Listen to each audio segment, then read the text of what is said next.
नमस्कार स्टूडेंट्स, आप सबका एक बार फिर स्वागत करते हैं। कक्षा 11 यानी कि कक्षा 9वीं में वोकेशनल एजुकेशन जो कि राजस्थान के डिफरेंट स्कूल्स में इलेक्ट्रिकल एंड हार्डवेयर ब्रांचेस के रूप में यहाँ पे चलाया जा रहा है। उसके अंदर पाठ्यक्रम 9th का अपन यहाँ पे शुरू किया है, जिसमें अपन लेक्चर नंबर फर्स्ट कर चुके हैं, सेकंड भी कर चुके हैं। आज के इस लेक्चर में हम बात करेंगे टाइप ऑफ इलेक्ट्रिसिटी, यानी कि बिजली के कितने प्रकार होते हैं। मुख्यतः अगर बात करें बिजली की तो यहाँ पे ये मुख्यतः दो प्रकार के होते हैं। पहले अपने पास में जो उसका प्रकार होता है वो स्थैतिक बिजली होता है, दूसरा अपने पास में जो होता है वो गतिशील विद्युत होता है। तो दो प्रकार की ये मुख्यतः इसको बांटा गया है बिजली को। स्थैतिक की अगर बात करें तो इस प्रकार की इलेक्ट्रिकल जिससे अपन एक स्थान से दूसरे स्थान पर बिना किसी माध्यम से नहीं ले जाया जा सकते, उससे अपन यहाँ पे स्थैतिक ऊर्जा कहते हैं, विद्युत ऊर्जा कहते हैं। अगर मैं गतिशील की बात करूँ तो इसको अपन आसानी से एक स्थान से दूसरे स्थान पर किसी भी शॉर्ट्स के माध्यम से या फिर किसी भी माध्यम से अपन इसको ट्रांसफर कर सकते हैं, यानी कि उसको रूपांतरित किया जा सकता है, या फिर इसको एक स्थान से दूसरे स्थान पर आसानी से किसी भी माध्यम से ले जाया जा सकता है। इसको अपन गतिशील ऊर्जा कहते हैं, यानी कि इलेक्ट्रिसिटी कहते हैं। अगर बात करें स्थैतिक की तो इसको अपन सबसे पहले इसका जो साइंटिस्ट था, इसको थेल्स नामक एक वैज्ञानिक ने इसकी खोज की थी। और अगर गतिशील की बात करें तो इसको सबसे पहले जो इसकी खोज करता है वो अपना वोल्टा था। ये वोल्टा था, तो इन्होंने इसकी खोज की थी। तो स्थैतिक ऊर्जा की स्थैतिक की बिजली का जो आविष्कार है वो थेल्स साइंटिस्ट ने किया था। और उसके बाद गतिशील जो बिजली है वो वोल्टा वैज्ञानिक के द्वारा यहाँ पे खोज की गई थी।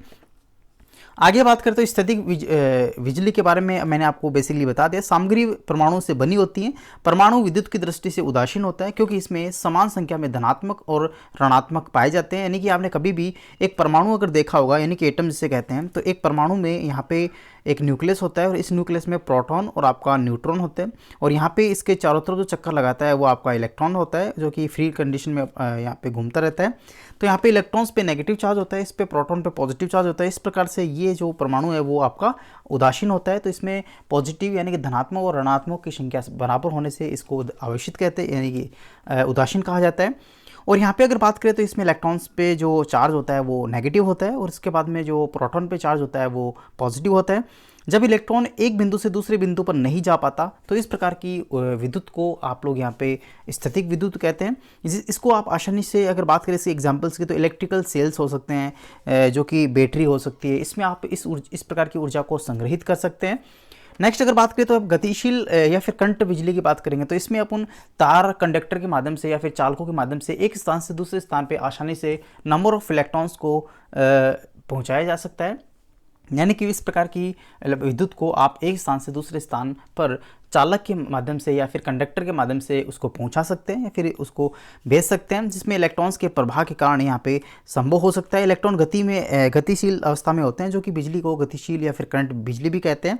उसके बाद में जो गतिशील जो बिजली संग्रहित नहीं की जा सकती, स्टोर करने के लिए इसे स्थैतिक बिजली में बदलना जरूरी होता है।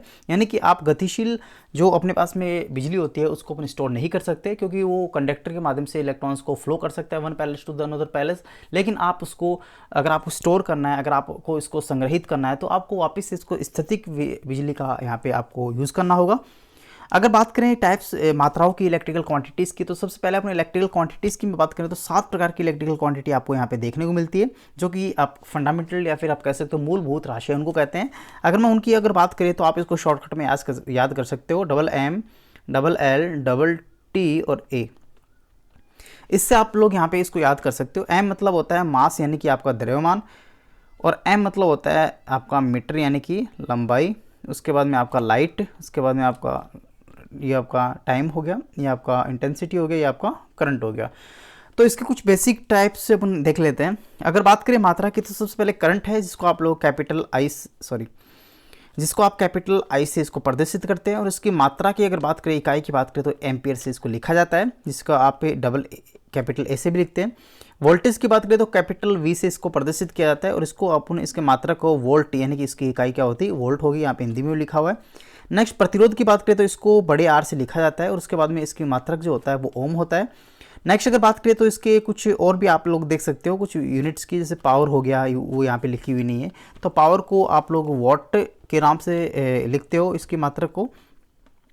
आगे अपन बात करते हैं वोल्टेज क्या होता है। तो वोल्टेज की अगर बात करें तो दो बिंदुओं के मध्य एक विभवांतर होता है। वोल्टेज के कूलाम के, यानी कि आप इसको यूँ समझ सकते हो, किसी भी एक बिंदु से किसी भी आवेश को लाने के लिए किया गया कार्य, यानी कि इस बिंदु से जो आवेश रखा हुआ है उसको आप इस बिंदु पे ला रहे हो, तो इसके लिए जो कार्य किया जाता है उसे आप लोग वोल्टेज कहते हैं। तो जो कार्य आपने किसी भी आवेश को लाने के लिए किया है वो आपका विभव कहलाता है। तो ये आपका डायग्राम, ये फॉर्मूला हो गया।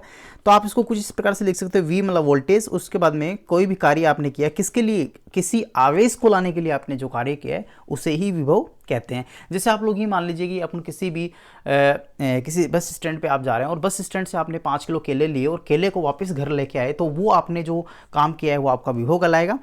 तो यहाँ पे आप लोग इसको गणितीय रूप में मैंने आपके सामने लिख दिया कि V इजिकल टू डब्ल्यू बटा क्यू होता है। W आपका कार्य होता है, Q आपका आवेश होता है और V मतलब उसका वोल्टेज होता है। अगर मैं इसके आपके सामने यूनिट की बात करें तो यहाँ पे V equal to W upon Q, W मतलब जूल होता है इसका मात्रक, और Q का मतलब होता है कुलाम, और इसको आप कहते हो मोस्ट ऑफली क्या कहते हो, जूल बटा कुलाम। तो ये आपका 1 वोल्ट हो गया। तो इस प्रकार से आप लोग इसको मैथमेटिकल रूप में लिख सकते हैं। आगे अगर बात करें इसकी डायरेक्शन की, तो आप किसी भी कंडक्टर, आप लोग यहाँ पे देख पा रहे हैं कि एक कंडक्टर पे आपने एक पॉजिटिव बैटरी लगा दी, एक आपने नेगेटिव बैटरी लगा दी, और यहाँ पे नंबर ऑफ इलेक्ट्रॉन जो थे वो आपका एक डायरेक्शन में फ्लो कर रहे हैं। नहीं, इलेक्ट्रॉन्स की डायरेक्शन ये है, लेकिन आपका करंट की डायरेक्शन आपकी ये। ध्यान रखना, करंट और आपका इलेक्ट्रॉन दोनों की डायरेक्शन अपोजिट होती है। अगर इसकी डायरेक्शन प्लस से माइनस है तो इसकी डायरेक्शन माइनस से प्लस होगी। तो ये चीज़ आप लोग यहाँ पे ध्यान रखें, काफ़ी इंपॉर्टेंट पॉइंट्स है।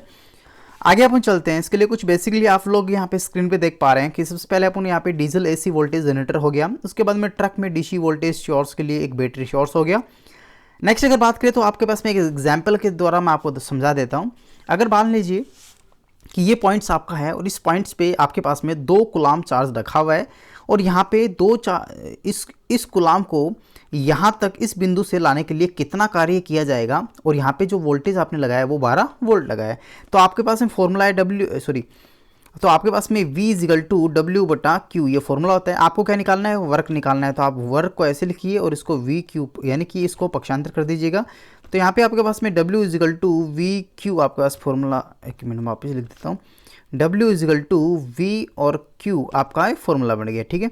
V का मान आपको दे रखा है 12 वोल्ट, Q का मान आपको दे रखा है 2। तो इस प्रकार से आपके पास में 24 जूल काम आपको करना पड़ेगा। किसको लाने के लिए, आपके 2 कूलाम आवेश को लाने के लिए टोटल कार्य जो है आपको 24 जूल आपको करना होगा। तो ये आपके पास में एग्जाम्पल था, काफ़ी इंपॉर्टेंट एग्जाम्पल था। इसको स्टार में रखेंगे और एग्जाम्स में आने के चांसेस काफ़ी हैं। यहाँ पे करंट की बात करते हैं तो करंट का अगर आपने देखा होगा तो किसी भी चालक में बहने वाले इलेक्ट्रॉनों की संख्या प्रति सेकंड क्या कहलाती है, उसकी करंट कहलाती है। इसको आप चार्ज लिख सकते हो यानी Q से लिख सकते हो, इसको T से लिख सकते हो। इस प्रकार से आपके पास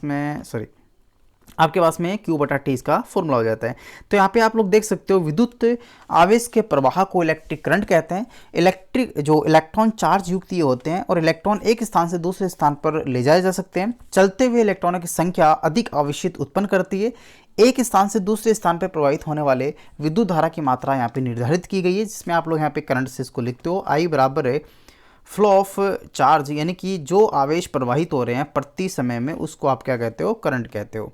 अगर मैं इसके मात्रक की बात करूं तो करंट बराबर Q बटा T। Q को आप लिखते हो कूलाम से, यानी कि कैपिटल C इसको लिखते हैं, इसको आप सेकंड से लिखते हैं। तो इस प्रकार से आपके पास में कूलाम बटा सेकंड, और इसको आप क्या बोलते हो, इसको बोलते हो एम्पियर, यानी कि 1 एम्पियर का ये फॉर्मूला हो गया। तो ये अपने पास में इसका मात्रक था, इकाई थी। यहाँ पे आप लोग देख सकते हो Q बटा T, जो मैंने अभी आपको समझाया कि I बराबर है Q, आप इसको कैपिटल भी लिख सकते हैं, Q बटा T। Q आपका आवेश है, T आपका समय है, I आपका धारा है। तो इस प्रकार से इसको लिख सकते हैं। आगे अपन चलते हैं। तो यहाँ पे आप देख पा रहे हैं कि इसमें एग्जाम्पल्स के थ्रू मैं आपको समझाता हूँ। तो यहाँ पे एग्जाम्पल्स अपन लेते हैं। एक वायर आपके पास में है और इस वायर्स में बहने वाली धारा की मात्रा की गणना, यानी कि बहने वाली धारा का मान आपको ज्ञात करना है। इसमें जब आवेश 5 कूलाम्स हो, इसमें जो आवेश है यानी कि 5 कूलाम आपके पास में आवेश है, और इसको बहने के लिए कितने सेकंड चाहिए, 10 सेकंड चाहिए। आपको पता है करंट का फॉर्मूला आपने पढ़ा है, Q बटा T होता है। Q का मान आपको 5 दे रखा है, T का मान आपको 10 सेकंड दे रखा है। तो 1 बटा 2 तो 0.5 आपके पास में आंसर आएगा। तो इस प्रकार से आपके पास में जो धारा का मान जो है वो 5/10 है, इसको काटोगे तो 1/2 हो गया। तो यहाँ पे 0.5 एम्पियर आपके पास में करंट आ गया। तो आप सब लोग समझ पाए होंगे किस प्रकार से अपन करंट के बेसिकली फॉर्मूलेस को आप पढ़ सकते हैं। तो इस पे मैं स्टार लगा रहा हूँ, ये भी आप यहाँ पे अपने होमवर्क में लिखेंगे और इस प्रकार के क्वेश्चंस भी करेंगे। आगे पर बात करते हैं करंट का वर्गीकरण है। तो यहाँ पे करंट को आप लोग दो प्रकार से बांट सकते हो, एसी और डीसी में। तो इसका जो डिस्कशन है वो अपने नेक्स्ट वीडियोस में करेंगे। आशा करता हूँ वीडियो आपको काफ़ी अच्छा लगा होगा। तो प्लीज़ आप लोग लाइक और सब्सक्राइब करना बिल्कुल ना भूलें। साथ ही अपने स्टूडेंट्स के ग्रुप्स में भी इसको शेयर कर दें। थैंक यू, धन्यवाद।